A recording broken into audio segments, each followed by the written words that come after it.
It's time for the drive with Q on Sports Radio 102.9 FM The Game. Now, here's Q. Good afternoon, everyone. 4:30 on a Man Up Monday edition of the Drive with Q. Coming at you live inside the friendly confines of the SR 102.9 FM studios, Southwest Florida's newest game in town. As always, I'm your host, Rich Quinones. Mi hermano Angel Martinez behind the glass, producing the show, keeping us on the air. We'll take you up to 6 o'clock straight up on this 23rd of December, Christmas Eve, if you will, 2024, with the holidays right around the corner. Who's been naughty? Who has been nice? We've got a lot to uncover and dissect in the world of sports. As always, 727-858-6650. That'll get you involved in two-way sports talk. Bring something to the table. You can hit us up on X as well, at RichQ, IG, Facebook alike, and you can capture the show pretty much on a multitude of platforms, including Angel and I's YouTube channels, respectively, the X platform, Kicks, Rumble, all over the place, and Facebook as well. So, busy Monday. Hope everyone had a good sports weekend. The NFL, that's where we certainly start today. A little mixed bag with the NFL, a little college football. We got ESPN on ESPN Crime, but you guys know it is a Man Up Monday, which means, as I get the Duke, if you had a piss poor take on Friday or Thursday or whenever it was when we got off the air because we were traveling on Friday, if you came at me, if you trolled me, if you mocked, if you heckled, and now you have egg on your face, you must man up. That is the crux of a Man Up Monday. Now, conversely, it also goes the other way. If I had a piss poor prediction, pick, and that typically happens, I will also man up. Now, I will say this, for the Southwest Florida Bucs fans that were flapping their gums all week about Baker Bakefield and the Bucs, I'll have my words with you in a moment, but here's it. This is where we're at, the good, the bad, and the ugly of the NFL. Another weekend in the books. Obviously, we will cap off Week 16 tonight, Monday Night Football, somewhat of a snooze fest, the Saints and the Packers, but we got to begin with a couple things. And I thought yesterday was a perfect example of the value when it comes to the quarterbacking position. And last night we saw, I should say in the afternoon, we saw a couple things, i.e. especially in the Washington Commanders and the Philadelphia Eagles game. Now, you guys know from August, I've said and I've stood by this, I thought Washington was going to win a division and make the playoffs. Well, they're not going to win a division. The Eagles had a chance to solidify that yesterday, but they yucked it up and lost. But Washington's going to make the playoffs. And what you saw was the emergence, again, of a superstar in the making in Jaden Daniels. And I know if you're an Eagles fan today, I feel as though your anger is misplaced. I feel if you're a Birdies fan today, you guys are more concerned with the commentary of one Joe Davis and Greg Olson, that you are more or less concerned with the fact that your secondary has some issues. And yes, we'll get to C.J. Gardner-Johnson. We'll get into the lack of defense late in the game when it mattered the most. And your head coach is pretty much more concerned with, hey, let's be aggressive. We don't need you out on the field. So yesterday, in a game that Washington had to have, in a game where the Washington Commanders were pretty much trying to give the game away to the Philadelphia Eagles after Jalen Hurts gets knocked out early with the concussion. And the Eagles are still up 21-7. Washington got that late score to go into the locker room, 21-14. And look, they had to keep coming back.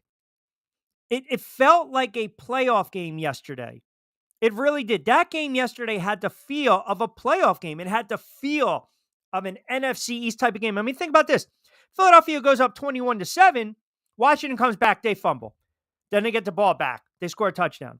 Then they throw a pick a couple possessions later. Then the Eagles miss a field goal. I mean, you're going back and forth and back. Then another fumble. Then a touchdown. Then a touchdown. Then a field goal. Then a pick by Jaden Daniels. So after Washington falls behind late in this game, 33 to 26, 33 to 28, pardon me, 33-28. Eagles kick a field goal. And if you're an Eagles fan, you're feeling pretty good about yourselves. Now, I know during the game, they were talking about when and where to use the 2 minutes. And we always have this conversation. I always believe this, right? I'm of the believer that, Washington could have saved another 7 seconds. They didn't have to worry about it. But here's where, if you're an Eagles fan, this is where you can't sit there and say, well, it's all on Devontae Smith for dropping an easy pass that closes out the game. Because that's what we want to do. It's so easy to look at one play in a game and say that's why we lost the game. Now, the NFL, every Sunday, there are probably 3 or 4 different plays that cost a team a game. They're the difference between winning and losing. And here's the bottom line. Jaden Daniels threw 3 touchdown passes in the fourth quarter. The Washington Commanders scored 36 points. They turned the ball over 5 times. They pretty much had no ground game to speak of against arguably the best defense in the NFL, and they found a way to win the game. That's the mark of a good team.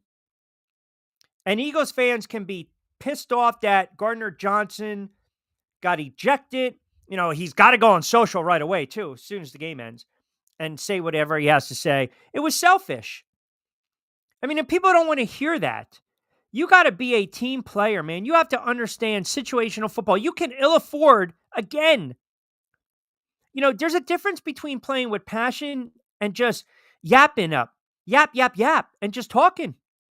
And if you're taunting and the referee says enough is enough, you're going to get ejected. Again, you're going to get the disqualification, and then you're flipping the bird. And obviously, the complexion of the game changed when he goes out, because if you really want to break it down a little more, there are major issues with this secondary. Major issues. The Washington Commanders scored 22 points after C.J. Gardner-Johnson was ejected. Okay? Jalen Carter has 4 or 5 unnecessary roughness penalties. But again, Sirianni is more concerned about let's be aggressive. Let's be aggressive. Than keeping an eye on the field. So I don't want to hear this stuff today from the Eagles fans, about Greg Olsen or the commentary. It's like the Phillies fans with Joe Buck years ago. Joe Buck doesn't give a shit who's playing. He's calling the game the way he's calling it. Worry about the secondary. Worry about Jalen Hurts being concussed. Worry about Kenny Pickett being banged up. Worry about why they couldn't turn around and at least try to get the ground game going a little bit in the second half. And I get it. You're going to stack the box, but you're also supposed to have one of the best O-lines in football. That's a bad loss for the Philadelphia Eagles. Now, again, I told you, we talked a little bit about this. It's very hard to have that type of winning streak going into the playoffs. So, again, it could be a loss that actually helps the Philadelphia Eagles. It can be a loss where, okay, this is where we're at. And Saquon, I don't care if he gets the rushing record week 18 or 17, whatever the hell it is against the Giants. That means nothing to me at this point. You want everyone healthy if you're an Eagles fan. You want to be able to get the bye. You want it to be in contention for the top seed. Now it's looking at 2 or 3. You want that home playoff game, do you not? You want to have an opportunity to avoid the wild card, get a home playoff game. Then if things break, maybe host an NFC championship. The road through the NFC goes through Detroit. But the Eagles, again, you're going to trip up a little bit. Look, Buffalo struggled yesterday against New England. You're not going to be perfect every time out, but you had no business losing that game. Even with Jalen Hurts going out, Washington turned it over 5 times. You allowed Jaden Daniels to just throw it all over the field. I mean, that was bad. That was really bad. Mitchell's been good, but then he got beat on the McLaren 3rd and 8 for that 32-yard touchdown late in the half. About 5 left in the half or so. So you go from trailing 14-0, 21-7, and you're hanging on 21-14 at the half. Darius Slay, okay, so, but then he gets beat on that 51-yard reception on the 1st and 10 with 10:32 to go in the half. It changed the dynamic of the game, and that allowed the Washington Commanders to get to 21-14. You had a couple roughing the passer. Look, there are too many flags thrown. The Pickett interception, not good. Not good. Daniels made a couple mistakes, but then turned around and drove Washington the length of the field. It was like a picturesque veteran signal caller type of move, type of drive. And that's what you look for in an emerging star. So Washington gets to win. The Eagles see their long winning streak snap, and now they're in this precarious position where you look around the NFL, Detroit. I mean, listen, can we just really start to look at Detroit and say they are flat out legit? They are flat out legit. They just lambasted Chicago. And then Minnesota, who you thought maybe was going to trip up yesterday against Seattle, they had a gut check win because Slinging Sammy Darnold is playing lights out. And he's going to cash in. And now Minnesota's sitting there 13-2. I mean, this is where you're at in the NFL. Don't tell me games don't matter. Don't tell me it's okay to lose a football game. It's not. Because if Washington would have beat the Dallas Cowboys, then Washington's staring at an 11-4 record. That means they would be 4-1 in the division, 7-2 in the conference, and they actually could have been pushing the Eagles for the NFC East. Look, obviously, it's paramount that Hurts is healthy. You saw the value in Jalen Hurts now. I think anytime your starting quarterback goes down, obviously, you're going to see the value when the backup comes in because the backup's not as good as the starter. If he was, he'd be starting, except if you're a New York Football friggin' Giant, which I'll get into in a couple moments. So you saw the value of Jalen Hurts. You see the value. The value in Saquon Barkley running roughshod. But the secondary has some issues, and this number one ranked defense didn't come up with the big play when they needed to. And that's a problem. So you can talk all you want about player A or B getting ejected, scheme, this, that, the other thing. You can't allow a rookie quarterback in Jaden Daniels to do what he did yesterday. Now, I know the kid's special, but you got to get to him.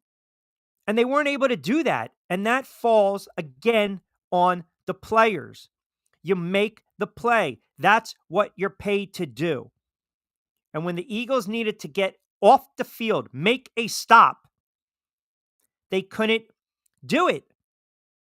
They just could not do it. I mean, Washington, you're looking at a 1st and 10 with a $1:52 to go on their own 43, right? If you want to say short field, no doubt. Robinson for 5. Daniels, boom, for 10. Daniels up the gut for 12. You just knew when they got 3rd and 1 and they called that timeout. And then all of a sudden Robinson picks up 5, 1st and goal. You got to spike it. Again, think about this. You got time for one more play. Make a stop if you're the friggin' Philadelphia Eagles. Make a play. This is what you get paid to do. This is why everyone thinks you're one of the most complete teams in the NFL. Get to the quarterback. Get the deflection. Knock it down. Make a play, defense. Make a play, corners. Make a play, secondary. Linebackers, drip back in coverage. Know your assignment. They didn't do it.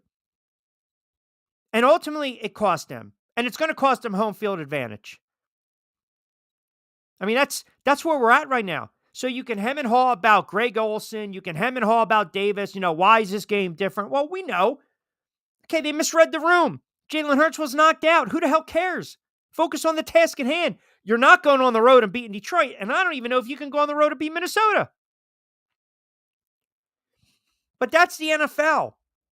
You don't think Washington was going to be up to play in that game?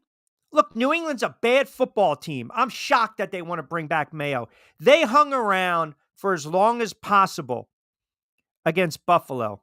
They hung around.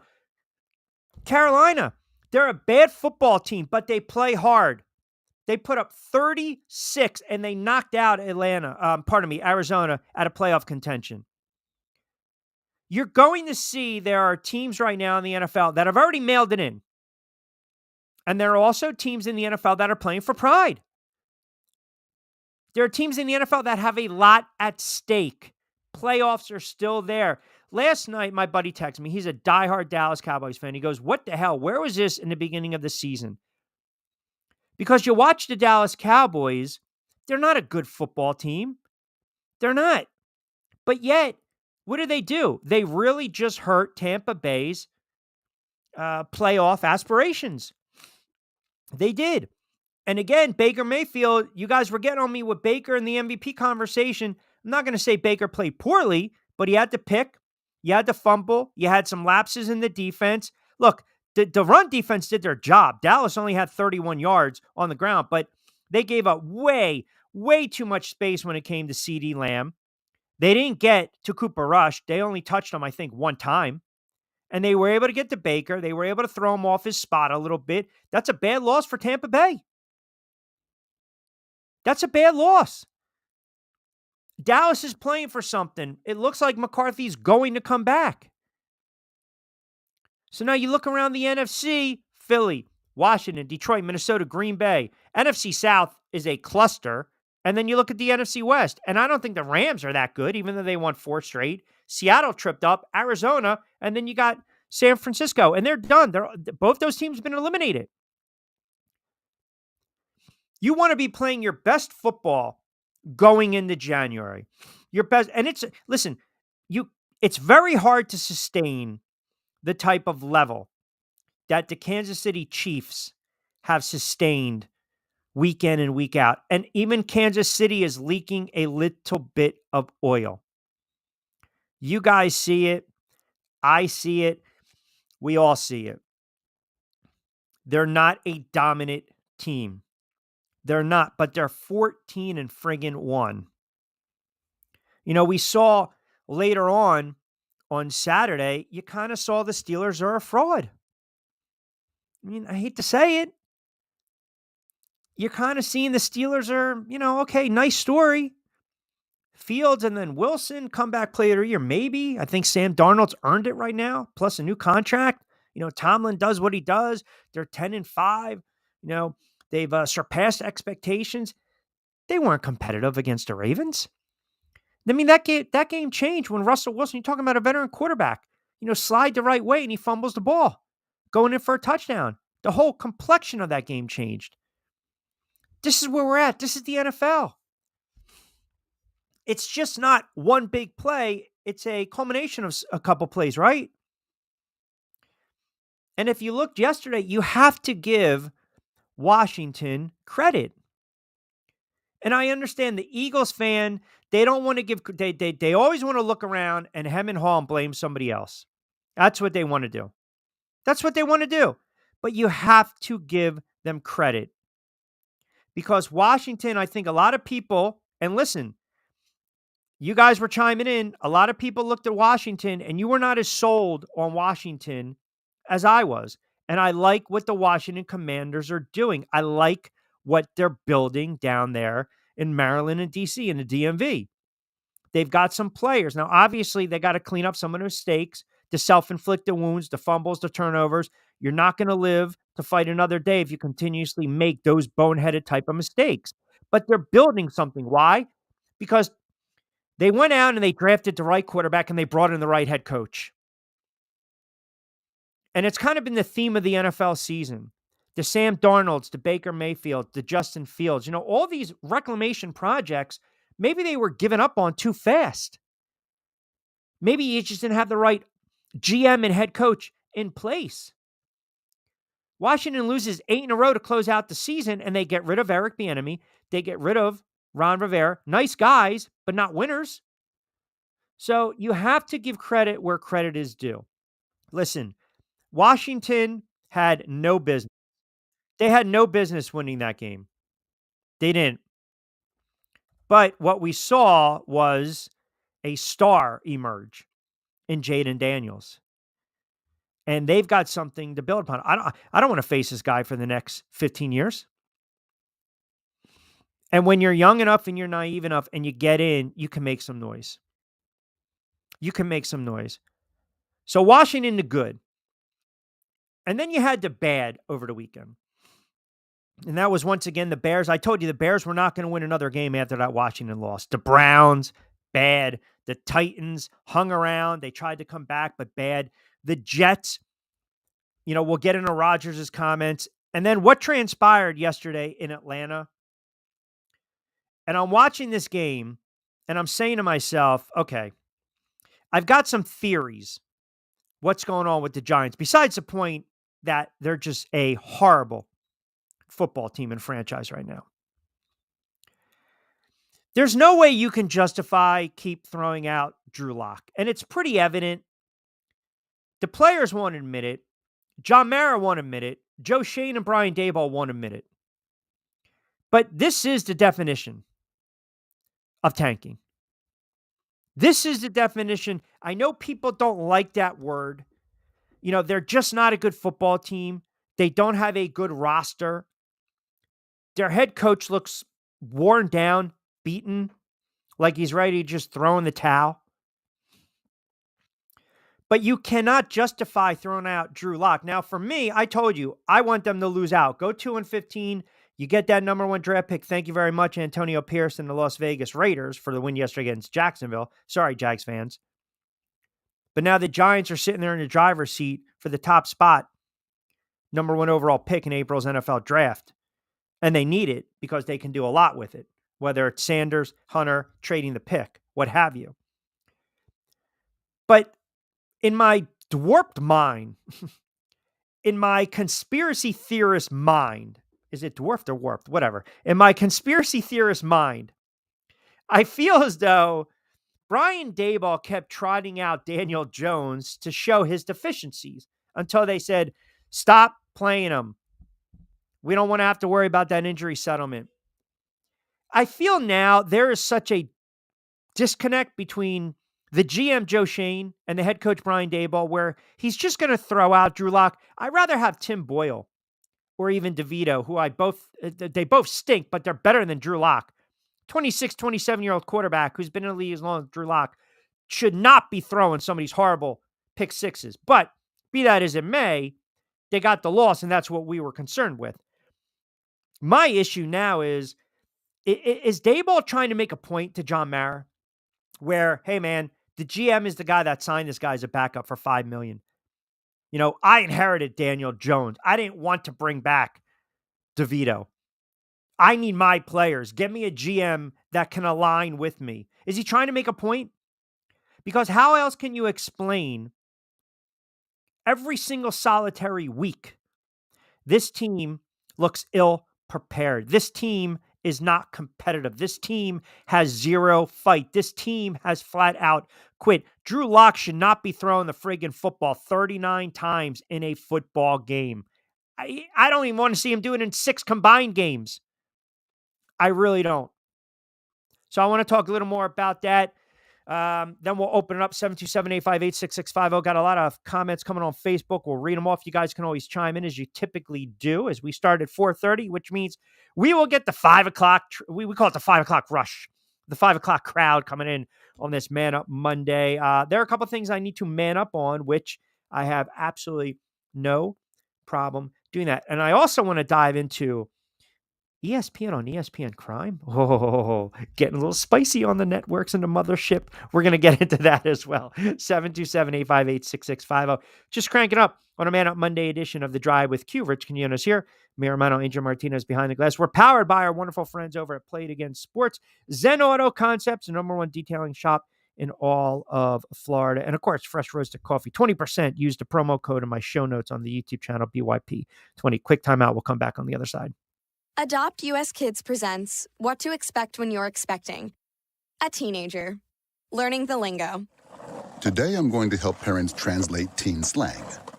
Now, when a teen says something is on fleek, it's exactly like saying, that's rad. It simply means that something is awesome or cool. Another one is totes.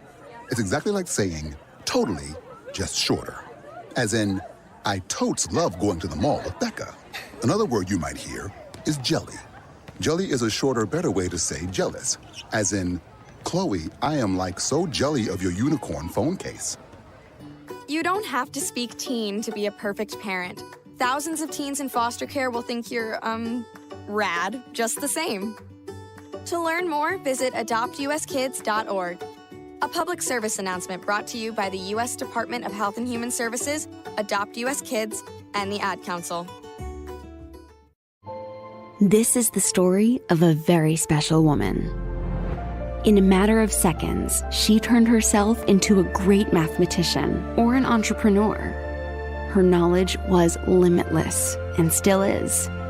She could also make monsters disappear, especially those that lurked in the shadows under the bed.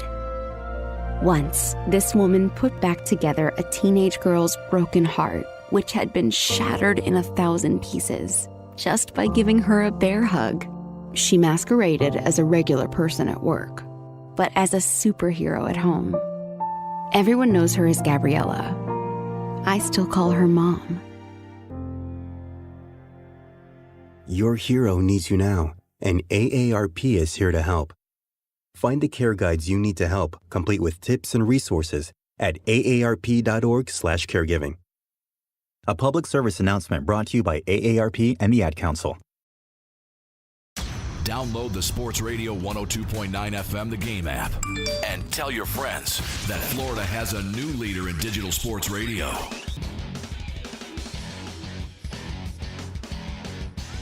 All right, fast approaching the 5 o'clock hour on a Man Up Monday edition of The Drive with Q.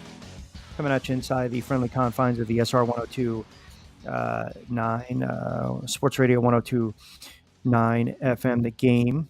Southwest Florida's newest game in town studios, part of Coastal Sports Network. Don't forget to download the app. Check us out on the homepage as well. Click on the SR 102.9 FM The Game link. You get all these shows live, also on-demand audio and video versions. 727-858-6650. Kevin in North Jersey chiming in. Q, I'm interested to really think what you have to say about the New York Giants. I've been listening to you over the last several weeks. You pretty much have said that Joe Shane and Brian Daboll are both out. They're both dead man walking. If that's the case, where does John Mara fit into this equation, and how much do we have to hold him accountable? It's something that I've touched on a lot. You know, is Brian Daboll trying to make a point? Is he trying to make a point, right? Get me my players. Because it seems he's trying to save his ass, does it not? I mean, it also seems he is a beaten man. Now, I know people hate the term tank. And I know in football, I've said it for years, you can't tank because that's when players get hurt. And by the way, Penix didn't look like he was, rookie start. Made a couple nice plays, but also missed some throws. But again, I look at what Daboll is doing. You can't justify sending Drew Lock out there. Now, the one problem I have with Giant fans is that, you guys want to sit there and say, it's a joke, it's horrible, I can't watch it anymore. But yet this is what you want. And I'm in that category. I'm in that group. Like, lose. Can we have a little competitiveness, though? And that's where you start to have these questions arise. I mean, they're just not losing. They're getting blown out. They're not competitive. 70-7 against Cincinnati. 28-3 against the Eagles. 30-7 against Tampa. 35-14 against the Ravens. 34-7 against the Falcons. They've quit.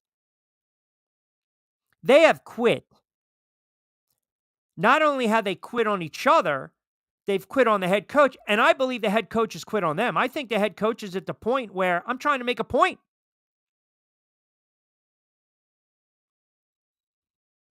I'm trying to make a point here. Give me the players and the roster that I need. Hey, John Mara, I didn't want Daniel Jones. You guys, Joe Shane gave me the money. I wanted Saquon. I wanted to draft Jaden Daniels. I didn't want to pay X, Y, and Z. Not my mistake with Kenny Golladay. That was inherited. Not my mistake with Kadarius Toney. I didn't want him. I mean, I can't think of any other, rationale. Giant fans, you should be ecstatic because it's going to end soon. And then you got the Raiders fans, they're pissed off because they won a football game. And here's the difference. Antonio Pierce was a player. Antonio Pierce won a Super Bowl with the Giants. Player, he doesn't want to lose the friggin' game. And I'm not suggesting that Brian Daboll, again, wants to lose. That's not what I'm suggesting. I think he's so beaten down right now. He just doesn't give he doesn't give a crap. He's just like, I'm going to be out. But if I'm going to be out, I'm going to let the ownership group know these are not my guys. The GM's job is to draft. I should coach him up. But then again, I can make the argument, what the hell are you doing during the week? Are you coaching him up? Are you coaching him up? You're down 20-something. You're looking at what are you looking at notes for? The game is friggin' over. You know, the Raiders pretty much have now taken themselves out of maybe the Shador Sanders Cam Ward sweepstakes, right? You beat Jacksonville, but again, because Antonio Pierce is trying to save his job. Antonio Pierce is trying to show Mark Davis, I can coach in this league. Now, I don't believe he can. I think it was smoke and mirrors. I think the fact that they beat Kansas City last year on Christmas Day, that gave him this extra season. But they're playing hard for him. They're playing hard.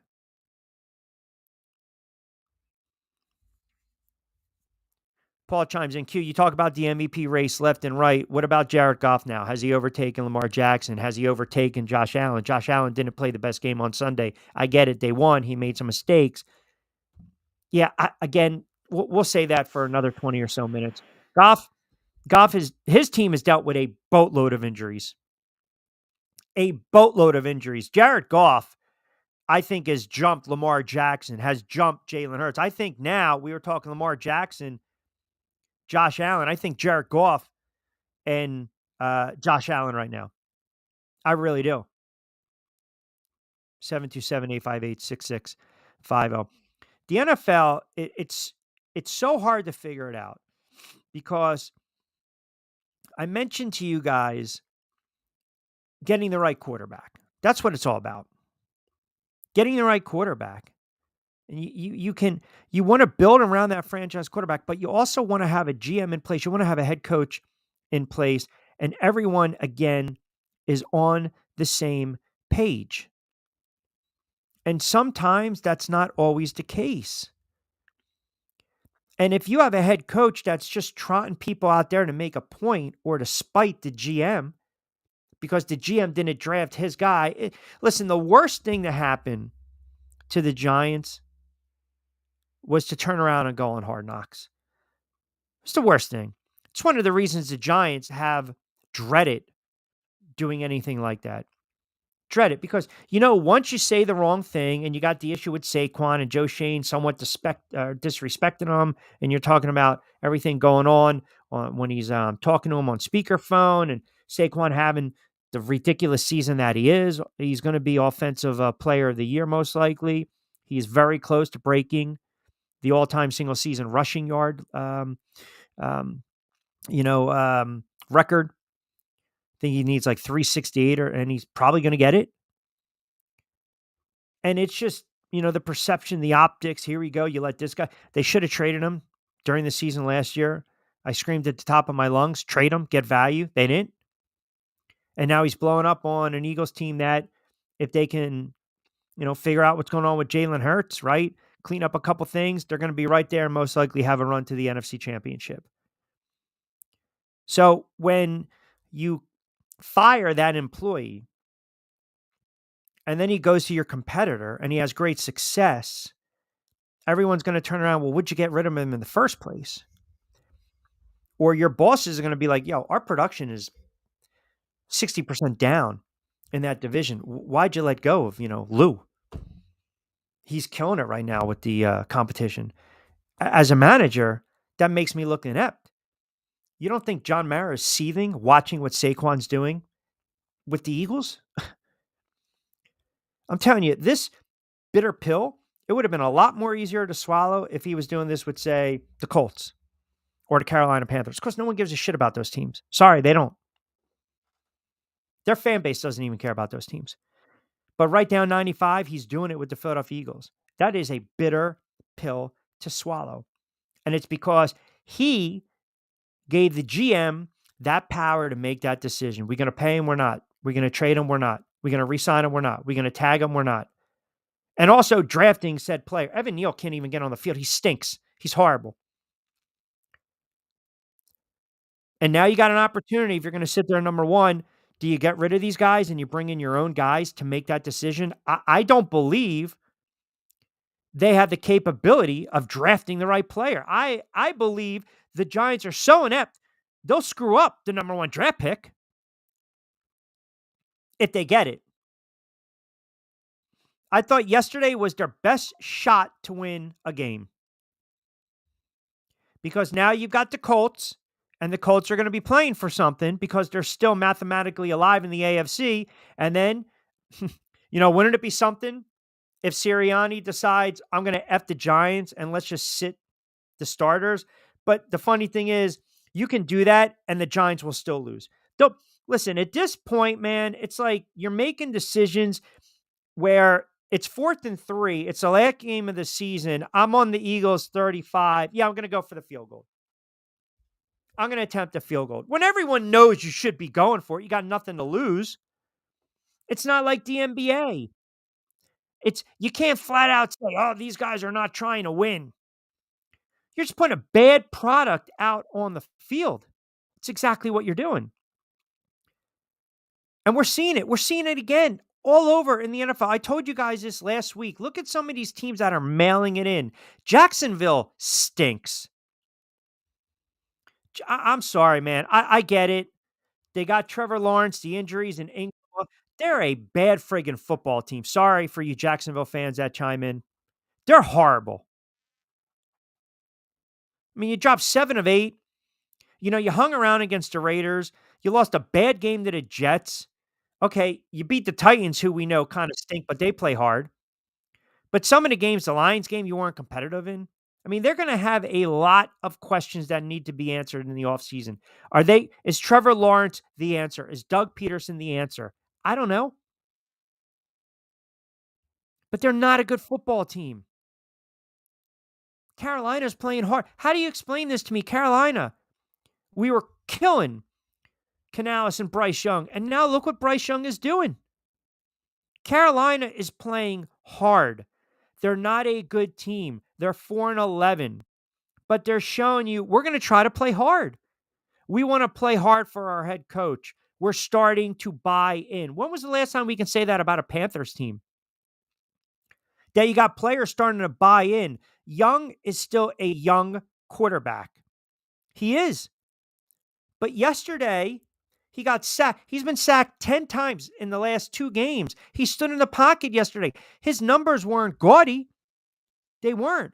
But he scrambled. He moved around. He didn't make any mistakes. He threw a couple touchdown passes. He was efficient. He's playing with more confidence. We want to pull the trigger so quickly on some of these young quarterbacks. We want to get rid of the head coach. Get rid of the GM. Okay. There are certain situations and scenarios where you should do that. New York, the Jets and the Giants. See ya. But in Carolina, they're trying to build something.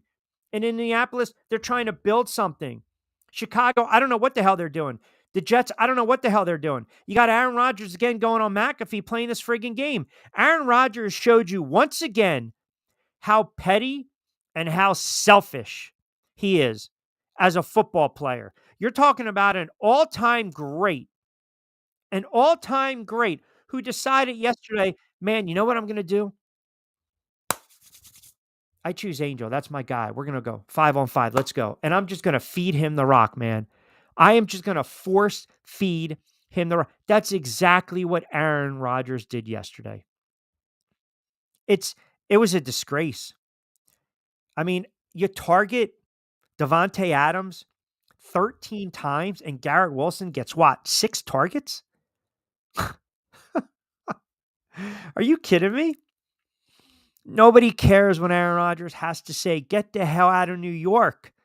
They're not going to say it, but get out of New York. They don't want you anymore. Ryan from the Northeast chiming in, Q, enjoying the show. Caught you guys last week talking about the Eagles and some of their deficiencies. So you mentioned that the turning point yesterday was C.J. Gardner-Johnson. Do you think this is an example of where he just needs to settle down, or this is the type of play? Or did the referees, were they too quick to pull the trigger on him? Appreciate you chiming in. But listen, if Sirianni's coaching this and they want that aggressive nature, we know the Eagles are a team that talks a lot. You know, they're penalized. You see some questionable calls and questionable plays, but yesterday I just feel as though hankies were flying all over the place. C.J. Gardner-Johnson is a guy that talks a lot. He couldn't wait to go on social media and explain himself. Nobody wants to hear it, man. Seriously. Nobody wants to hear it. I mean, I know Seth Joyner is so old school. I really do. But I feel as though Seth Joyner, because, everyone's sitting there saying, oh, this Eagles team is one of the greatest defensive. Man, go back and look at some of those teams that Seth Joyner was on. There's a reason, you have to value his opinion. And people think he's so old school, but, the Pitts, the Simmons, the White, the Hopkins, the Seth Joyner teams, the Clyde Simmons, those were great all-time defenses. So when Seth turns around, he's basically saying, hey, man, cooler heads, again, have to prevail here, right? And you're talking about C.J. Gardner-Johnson. And he said, basically, shut your mouth. Because it hurt the defense going forward. They scored 22-something points. And like I said, it's not a bad take. It's a fair take, to be quite honest. It's a fair take. And remember, Jalen Hurts took that hard hit. And, he's going to try to petition to the ref. I'm okay. But there's a reason we have the protocol, the tent in place.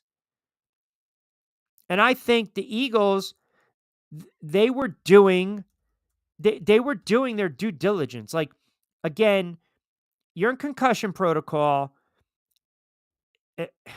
If you're knocked out, you're knocked out, man. Right? If you're ruled out, you're ruled out.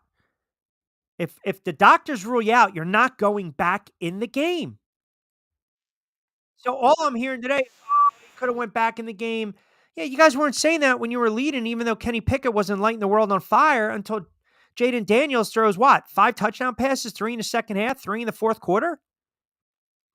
Yesterday showed you that Jalen Hurts should be in the MVP conversation. No doubt. I don't believe, he's going to win it. But it showed you the value of Jalen Hurts. And you guys already know that. I don't need to tell you that. And Jalen Hurts' numbers this year, they're not off the charts. They're not. His yardage, he hasn't even cracked 3,000 yards. He hasn't turned the ball over, and he's also accounted for 32 touchdowns, 18 via the air. Jalen Hurts, you know why he's in that MVP conversation? Because he realized we got number 26. That's averaging 5.9 a carry. If we need to run the football 30 times a game, let's run the friggin' football. And by the way, yesterday, Saquon went off, and you didn't see a lot of touches in the second half. That also needs to be addressed going forward. You don't need to save Saquon Barkley. I get it. 29 carries, $150, but 68 came on that long run. He didn't have a ton of touches and a ton of yardage in the second half, watching him make adjustments. So everything goes hand in hand, man, in the NFL. Everything goes hand in hand. 727-858-6650. As far as everything else that transpired yesterday in the league, one of my biggest takeaways was also that we're at a point where I believe some of these teams in the NFL have to really take a deep look at themselves going forward and saying maybe the sexy name in the draft is not always the answer. Maybe it's, not what the people think, not what the fans want. It's the need. And how can we address it? And I bring this up to say this. The Pittsburgh Steelers, the Atlanta Falcons. Now, just follow me. Pittsburgh, Atlanta, Cleveland. That's 3 teams. The Jets, 4 teams. I'm trying to think. The Vikings, 5 teams. I can't throw Tampa Bay. Dallas, 6. You go back and you look at those teams. The Steelers thought, okay, here we go. Justin Fields. Get the league minimum. You bring in Russell Wilson. Doesn't work out. We're going to turn the page back to Russell Wilson, a veteran quarterback. Atlanta. We're giving Kirk Cousins all this money. We're bringing in the sexy name. We know the guy can play a little bit. We understand his playoff record. But We still draft Michael Penix. Okay, doesn't look to be like a dumb move anymore. It doesn't. Cleveland, hey man, let's pay Deshaun Watson all this money, but yet we're going to bring in a backup in Jameis Winston. Okay, controversy right there. You're going to have some issues in the offseason. The Jets, Aaron Rodgers is done. You're not going to have a quarterback. Minnesota, you're going to leave Sam Darnold. He's going to go get paid, and then you're going to think to yourself, okay, Daniel Jones, no. JJ McCarthy, maybe there's some issues going forward in that. Again, it goes back to the most important position on the field, the quarterback position. The quarterback position. And that's why you can't jump again the gun. You can't. You can't jump the gun on these guys. What do we got here? Marcus in Delaware chiming in. Q, did you see what some of the Philly beat reporters were saying about the Giants with the number 1 seed off the table? They can tank and make sure the Giants win to hurt their draft pick. It's just a stupid take. It is. And I said it before in tongue in cheek. What is that? Elliot Shore Parks, who's always trying to stir the shit. He's a jackass. It's a stupid take. It really is. It is. So if you guys are saying the number 1 seed is off the table right now, if that's what you guys are claiming, right? Some of the, the masses that, have the teams so far up there, when they're covering. The Eagles are 12-3. Minnesota is 13-2. And the Lions are 13-2. The Lions are 9-1 in the conference. Minnesota is 8-2 in the conference. And the Eagles are 7-3 in the conference. So, let's just say Eagles are beating Dallas and they're beating the Giants. That gets them to 14 wins. Are you telling me right now there's no way that the Detroit Lions can lose to Minnesota and San Francisco and pick up a couple more If you're basically saying right now it's totally off the table, yeah, the percentage is pretty low right now, but there's an outside if you kind of do the numbers and do the math. Minnesota is kind of the sticking point because Minnesota beats Green Bay. The Minnesota Vikings would be 14-2, and then they play the Lions. So again, it'll go by if you look at it right now. Let's see, home field scenarios, NFC home field scenarios. Okay, so the Lions are effectively that one contender, right? You got back on track. You beat up the Bears. Here we go. Okay. So let me break it down for you because I know what they're saying, but you can still get the 2 seed. You can still get and again, isn't it about playoff matchups? Right away? So Philly's loss prevents them from clinching the East. The magic number is still at 1 to clinch the division and all but lock themselves into the 2 seed. So again, if you do the math, and it's hard to kind of calculate in this regard, if we're going to go Philadelphia, the 2 seed, so that would be 1, 2, 3, 4, 5, 6, 7. Who would it set the stage for? Would they play the NFC South winner? Point being is, what if Saquon is 120 yards away from the rushing record? You really think Nick Sirianni is going to sit him if the Eagles have the 2 seed locked up and they can't get the 1 seed?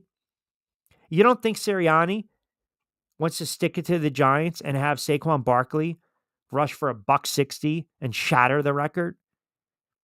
That's what I'm saying. Some of these takes are just, and I say it in tongue in cheek because of what transpired a couple years ago with Doug, but that was a horrible NFC East and the Giants didn't deserve to make the playoffs. Right? So, I don't know. I just think it's just ridiculous. If they're locked into the 2 seed, and again, no one's sitting there saying the Giants are going to draft one of those players that I mentioned. We have no idea. But if they do their job, even if the Eagles play their backups, who's to say Brian Daboll doesn't coach the game conservatively?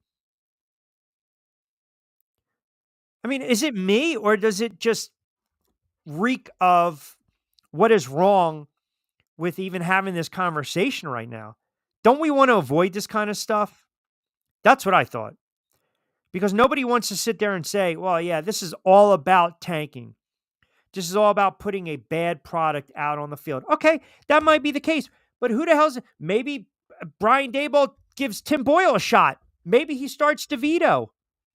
All of a sudden, Locke's got an injury. Like, remember in Caddyshack? When he, my arm. Like, Locke's got an issue right now. So who's to say he's even going to be available? So let's see how it plays out. I believe if the Eagles have a chance to stick it to the Giants in some way, shape, or form, they're going to do it. But you also want to get out of the game unscathed. I mean, God forbid. I mean, imagine this. Saquon needs a $130 to break the record. They're up 30-7 in the third quarter, and he needs 16 more yards. And God forbid on that next carry, he gets hurt. Because a head coach's ego is so big, he wants to stick it to the Giants. But we don't want to factor that in. That's the price. You're trying to dance with the devil there, man.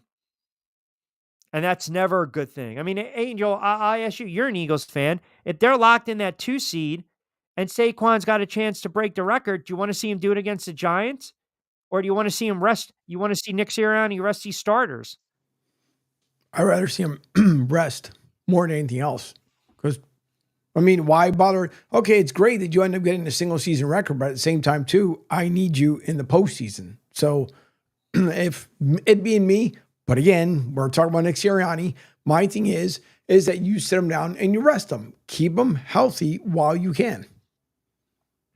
I don't know, man. That guy's ego is on another level.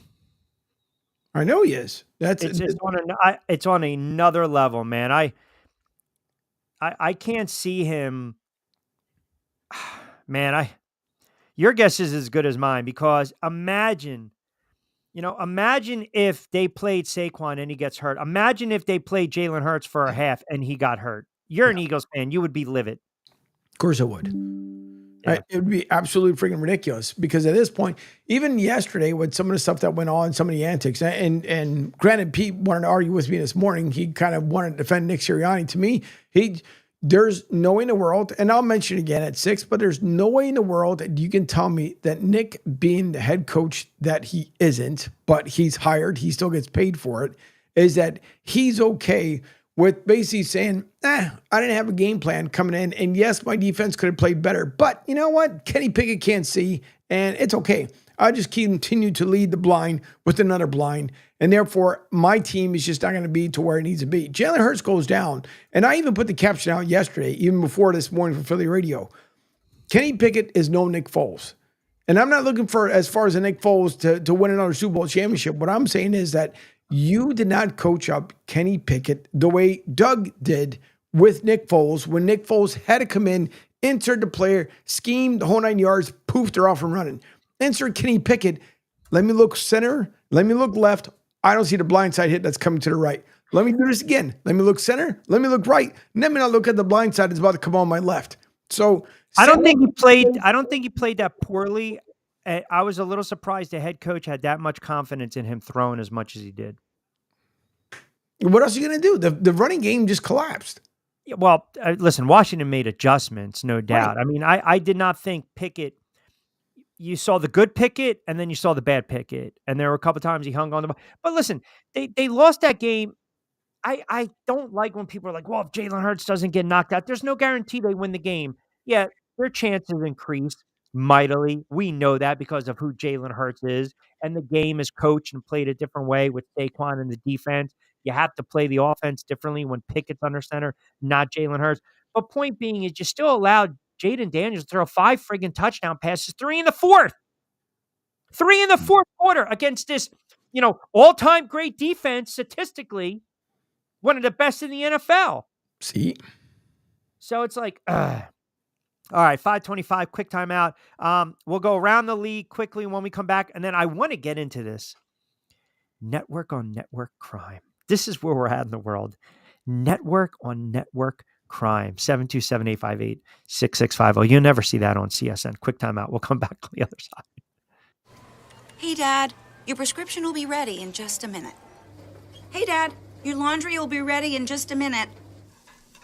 Dad, your lunch will be ready in just a minute. Hey, honey, why don't you take a minute? When you help care for a loved one, you give them as much time as you can, making sure they're safe and comfortable. But it's just as important that you take some time for yourself. At AARP, we can help with information and useful tips on how you can maintain a healthy life balance, care for your own physical and mental well-being, and manage the challenges of caring for a loved one. Because the better care you take of yourself, the better care you can provide for your loved one. Thanks, Dad. Thank you. You're there for them. We're here for you. Find free care guides to support you and your loved one at aarp.org/caregiving. That's aarp.org/caregiving. A public service announcement brought to you by AARP and the Ad Council.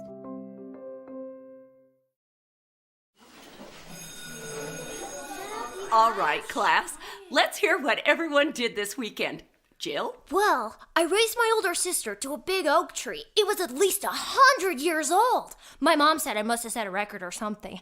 And then we went down by a stream and perched up on this huge rock and saw all these little minnows swimming around way below us. And then I rescued my little brother from an evil slug king who was guarding him at the bush fortress. And my sister and I brought him back to our super twig fort for safety. And then we all laid out and told stories until it got dark. And the Big Dipper led us all the way home. Awesome. Where were you, Jill? Yeah. We went to the forest. It's not that far away. Anyone want to come this weekend? Ask your parents to take you and your friends to the forest this week and find the fun, adventurous you. It's closer than you think. Check out discovertheforest.org. Brought to you by the U.S. Forest Service and the Ad Council. Don't forget to get social with us. Follow Q at RichQ on Q. And now, back to Q.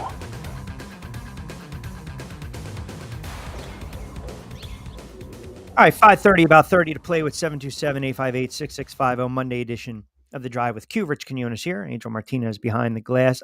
So over the weekend, you had the college football playoffs, and some of the games were competitive. Listen, some of the games weren't. I don't want to hear talking heads like Feinbaum sit there and tell me that SMU and Indiana, are frauds. And then we saw what transpired with Tennessee. Tennessee didn't even friggin' show up. So, shut up already. There's a difference between being a shill, right? You can't give Tennessee a pass. But what was funny, and you can't call SMU and Indiana frauds, and like I said, and just kind of dismiss Tennessee. What's funny now is this beef between ESPN, Shannon Sharp, Kurt Herbstreit, because Kurt Herbstreit said the other night when Tennessee didn't even want to be there. I mean, let's be honest. Ohio State rolled them. Everyone knows that, a lot of national pundits over the years, they've gotten on Ryan Day. Should he not be fired? I know, again, I don't watch these networks like you guys do, but I find it funny when there's network on network crime. So I do. And I watched the game.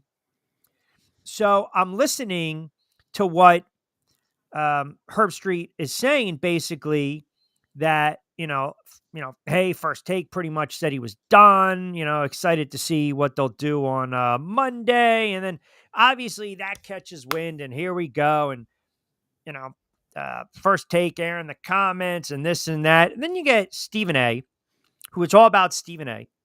It's got not First Take. It's all me. That was Mike. Don't misquote. That's me. Okay, fine. That's fine. And then you got Shannon Sharp. And Shannon Sharp says, if we're going to be on the same team, if we're going to work for the same network, don't do that. Kurt, Chris Fowler, I promise you, if you ever mention any platform that I'm on again talking about, I wonder what they're saying. Hold on. There's more. I wonder what they're saying, okay, or what they're going to say as negatively. I promise you, ESPN ain't got enough bosses to keep me off y'all for what I'm going to say. Don't play with me. Now, you can sit there and say, Shannon's joking, but there's half truth behind every joke. And the irony is, with ESPN and these networks and some of these shows and these talking heads, they have made a living. They have made a living off ripping the asses of players and coaches and other members, contemporaries of the media for 25 years since these shows started to come in existence. So in one breath, you're going to get bent out of shape because a colleague made a little smug remark. And we know Herb Street has been known to do that. We know that. But yet, your foundation, your network is built upon what? Opinions. Stirring the pot. Making shit up. Trying to get a rise out of others. Going after athletes. Critiquing, ripping, criticizing, unfairly or not, foul or not, fair or foul, in or out of bounds. That's what they do. That's how they get paid. So when someone who you work with turns around and questions a comment or an opinion, you basically are threatening the guy? What? I mean, stop. Is the ego that almighty? It's just absolutely, you get paid for doing exactly what Herb Street did, having an opinion. You didn't like that the opinion was about your precious friggin' show. That's all that is.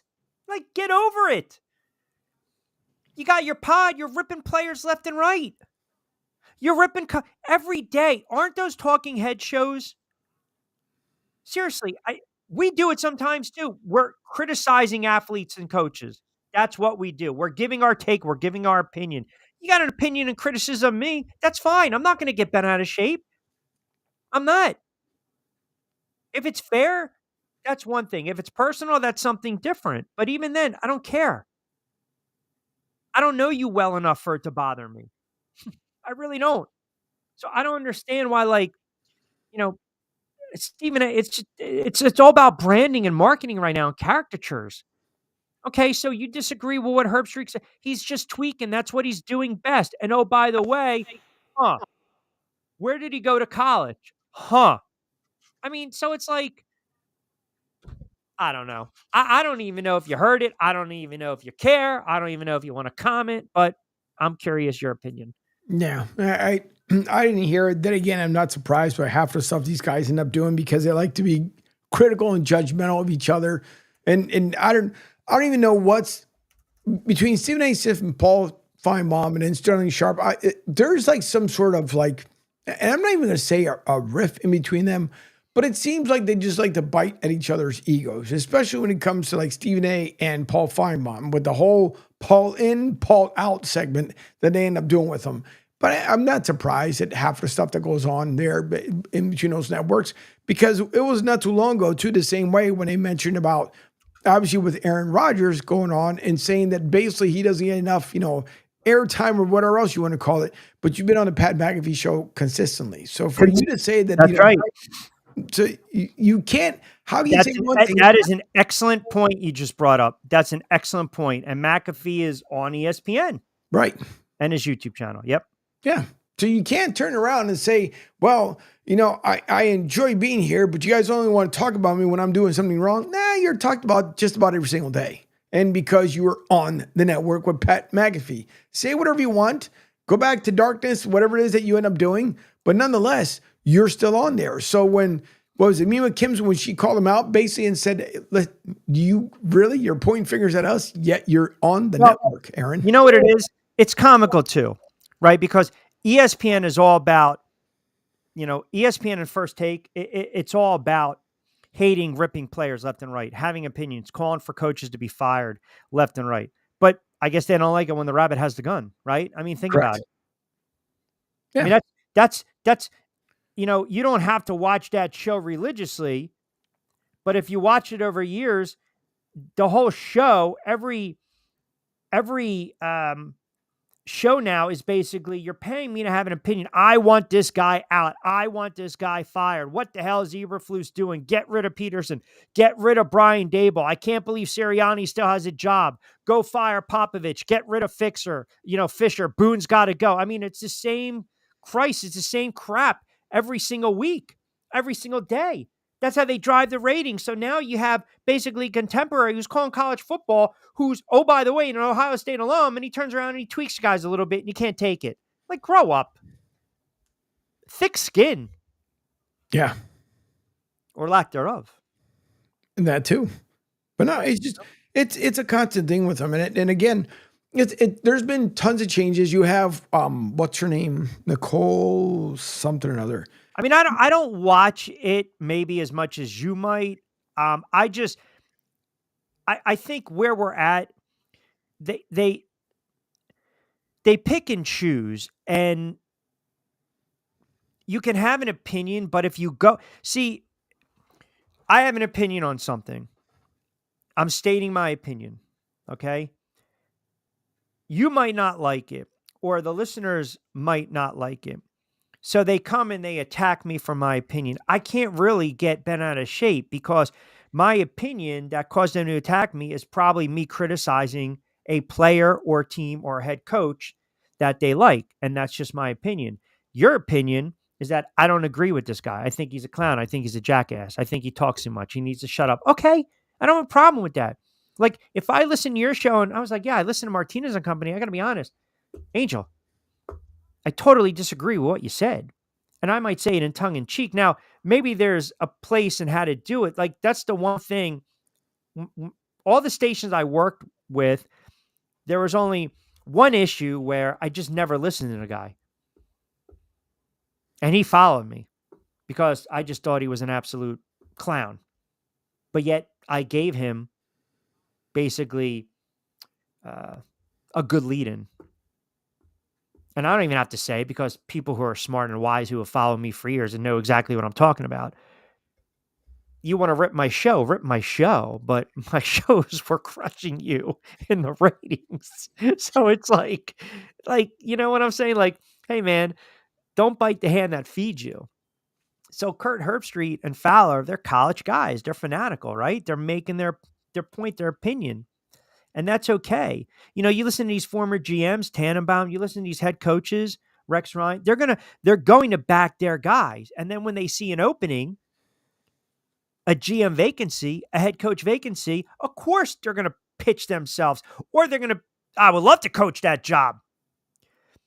See, I always think it's in poor taste when coaches or GMs are talking about a guy who's a current head coach or a GM of said team, and they know he's on the hot seat. Like, for me, Louis Riddick was always trying to petition for the Giants GM job, all the way back to when it was Jerry Reese. Now you got Rex Ryan openly, petitioning for the Jets job. And he was kind of doing that when Robert Saleh was on the hot seat. Like, that's, that fraternity, the brotherhood, I kind of think that's tacky, but that's just kind of who they are. In this example, in this case, it's just, a contemporary just tweaking you a little bit. And we're going to take it that serious? Where that's an unveiled threat? I mean, I don't know. It's just, it's not my cup of tea. But again, this is where we're at. You can flip on those hosts that I mentioned, and they're ripping everyone. Mm-hmm. It's not good in front of me either, because they're all.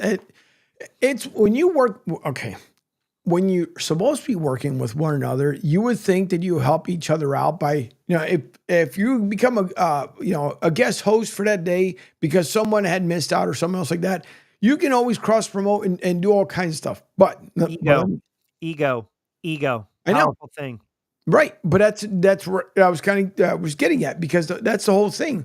They won't do it. It's like, nope, my show, my needs. Here's the way I'm going to do it. Your show, your needs. That's the way you're going to do it. I'm not going to promote you. You're not going to promote me, because it's always a constant battle. And the reason why I was bringing up Nicole Briscoe earlier is because during the overnight now, she's been moved around a lot. And now she's teamed up with one of the other personalities on ESPN. And it's like they're trying to move people around to try to change up the demographic a little bit. See who comes in during the overnight. See who comes in during the middays. Now, the midday, after the show starts in the morning, I'm done with ESPN until the evening time unless something goes on. Or when I wake up in the morning, I'll tune in just to see what happened during the overnight hours. But for the most part, they've been playing this juggling act because one is a lot of the stuff that he did within the last 3 years basically took half of the viewership away. Of course, it is too political. Yep. Yeah. And so it ended up taking away. So now they're trying to figure out, okay, we need to bring people back like Bud Light, and we're trying to bring people back. And unfortunately, we don't know who's doing chemistry with who. And what they're finding out is some of those personalities don't like to be associated with other ones. Yeah. Listen, I get it. There are certain people that now I've always done shows by myself. When I was on the Fox Sports affiliate in Delaware years ago, I hosted myself. I had my producer. He knew his role. He was a great producer, a great board op. He was great at booking guests, and he would chime in from time to time. But I always fly solo. It's what I've always liked to do. And I was never one to kind of always book the show out with guests. It was just never my style. I like to have a guest here and there. But I found that when you get to a certain point, they do want to hear what I have to say, good, bad, or indifferent. And that humbles me because I'm like, okay, they're engaged in my content. And then you have to pivot a little bit. I tried one time where I had a producer who thought he was the co-host. And the first time I flipped on the mic during my opening monologue, faux pas, he just totally cuts me off. Went to a commercial break and I was just like, yo, my man, like, here's the show and here's, with Q, right? Oh, I'm sorry. Just kind of stay in your lane. And then I realized he was jumping me. It's like having I listened to a radio call the Washington game, and I think Baldy was on the call with somebody, and it's like, Jesus, God, don't jump the guy calling the play. Like, that is such a pet peeve. It's annoying. Let the guy have his moment. Let him call the touchdown toss, right? But that doesn't happen anymore. Everyone's got to jump on everyone. I found out a long time ago, I'm suited to drive the car by myself. I can have a passenger that knows exactly where I want to go and totally gets my style.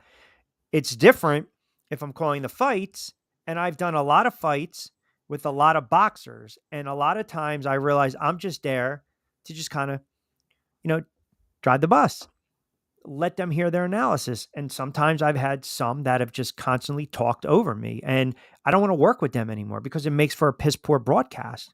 And then, as you know, with the basketball, because it's so phonetical and fast paced, I call the games by myself. That's what I'm comfortable with.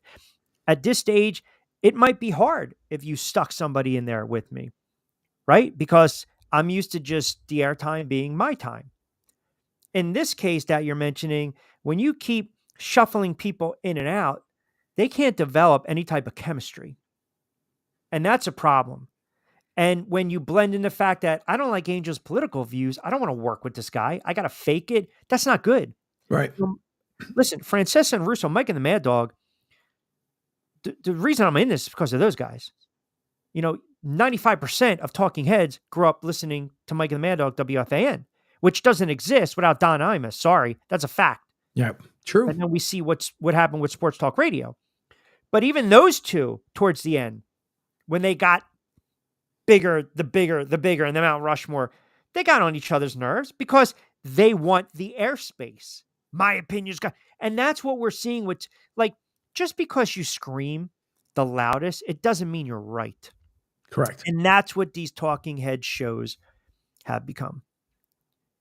It's all about, let me scream the loudest, convey my message, and you have to hear me and you have to agree with me. If not, you're 100% wrong. And they gave Stephen A. Smith way too much carte blanche with everything. That was a mistake. Because now you walk around, you're basically, I'm the network. Yeah, that might be the case, but you've also turned off a lot of people because everyone knows your shtick. Everyone knows the game right now. Radio stations have done the same thing.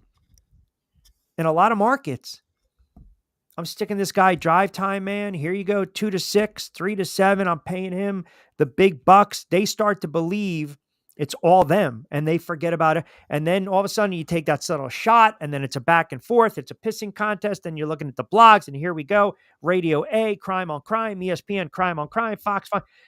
Ultimately, it's not, don't take it so serious. Like if you take it this serious, that serious, man, I'm telling you, you got an emptiness in you. Like, it's not the end of the world if you don't agree with what I say. Right. It's not the end of the world if I agree with Angel. It's not the end of the world if we have different takes and different opinions. I just find it funny, the network that prides itself on ripping to shreds athletes, coaches, players, GMs, just because one of your own tweaked you. That's what the game's all about, man. You created this. You created this. If you wanted to keep it to sports years ago, then you don't get into this type of talking. PTI is a great show, and they go back and forth. But there's always this mutual respect. And again, they can scream and they can argue, but they chuckle and they laugh at the end of the show. These other shows, it's I got to scream the loudest to be heard. And if you don't agree with me, you're an asshole. And that's not how it should be. And that's why you don't get the viewership that you did. Yep. That's why people are like, you know what? I don't want to listen to this. That's why a lot of radio stations have kind of gone down the shitter. I mean, let's be honest. Terrestrial radio, it's dying. And I'm a radio guy. You look at these major markets, I mean, they want to shuffle in. They want to read. Philly's notorious for it. New York's notorious. We're going to just keep rotating. Sometimes you got to give different voices, different opinions, different views, an opportunity. But they're afraid to do it because they're comfortable with what they're comfortable with. You know, because they believe that the name 20 years ago still resonates with a young crowd. Now, it doesn't. There's only a few. Russo and Francesa. Those were the guys. You know, Rome's been able to have that longevity. Dan Patrick's been able to have that longevity. You know, I'm not really a fan of Cowherd. You know, and I don't even think he preps because half the shit he gets wrong. He's talking about players in the league. They're dead. They don't even play anymore, some of them. You know, and ESPN, you know, fact check some of these guys because they've made the same mistakes. But you can't criticize them because they'll scream on top of you. Look, I butcher everything. I make a ton of mistakes. Call me out on it. I don't have a problem. By the way, Marcus in Delaware chimed in. He wanted to know, Q, I saw an IG clip. Were you at the KO party in Delaware? I was at the Gillian Wallow knockout party in Wilmington at the Chase Center. And let me set the record straight, by the way. For those that think all this madness and all this nonsense happened, it's just, there was, I think, a miscommunication. I also believe that there were some people that were put in position that didn't know how to handle positions. And I'll say this, ultimately, the pay-per-view went on and the event went on. I did all my post-fight interviews. It was actually very interesting because that was a event where they basically gave me carte blanche if I wanted to curse during post-fight interviews. So, you know, you're talking 20 years it's been bottled up. It's like a sniper just sitting there and for 6 years every day never pulling the trigger, right? In the military. And then all of a sudden you want to go to a shooting range. When you come back, you want to let off steam. That's how I was. 20 years, can't curse on the air, doing broadcast. And I was like, really? And then it's my first interview I got. Oh, I let the expletives fly. The nicknames of these influencers were hilarious, by the way. They really were. Jay on Twitter chimes in. Q, did you see the video of Brian Daboll and Brandon Brown going at it on the sidelines? I mean, you know, an assistant GM chatting up with a quarterback. It's not common, right? So I think it's unusual, but they've got enough issues. Joe D. Q, I can't believe you haven't mentioned Mr. Baseball, the all-time Steelers leader. Ricky Henderson. Yeah, the man of steel. He was only 65. There was a great story. So John Olerud said Ricky Henderson went up to him one year and said, hey, there was a guy I played with the Mets last year that wore this really big helmet, kind of like the one you're wearing. And John Olerud said, that was me. We were teammates last year. Oh, man. Is that not great? I think one reporter asked Ricky Henderson one time, 40%, there's a poll that says 40% of the, or I don't know what it was, like 50% of Major League Baseball does steroids. And I guess his reply was like, well, Ricky doesn't. So that's another 40, whatever the hell it was. Like, but yeah, man, he was really great for the game.